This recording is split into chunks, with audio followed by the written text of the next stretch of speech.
I like the dividers, yeah. Anything to keep us a little bit away from the cars would be cool. In the city where you find Divvy bikes galore and the lakefront path is always bustling, just how safe is Chicago really for cyclists? According to a new report, not so safe at all. Anthony Ponce has the story. Chicago has become a major cycling city, and there's no shortage of bike commuters, especially during the summer months.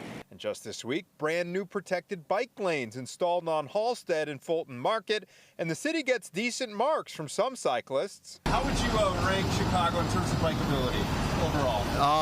I would say pretty good. But a new ranking just published by People for Bikes out of Colorado ranks Chicago near dead last among big cities for bikeability, putting it an embarrassing 161st out of 163 larger cities. I can understand the sentiment that, a little frustration of being kind of low in the rankings. She says their methodology weighed factors like bike access to residential areas, schools, groceries, and hospitals, and Chicago didn't come in well. Another major factor, Chicago's typical city speed limit is 30 miles per hour, which is 5 to 10 miles per hour faster than in higher ranking cities like Denver and Minneapolis. With a change to speed limits on many of its roads, it could really, I think, score comparable to a city like Denver in our rating systems if it made that change. Chicago's Active Transportation Alliance is also in favor of lowering speed limits, but says that Chicago is not as bad of a biking city as this ranking would indicate. It's still a safe city to ride on. If you're riding on kind of our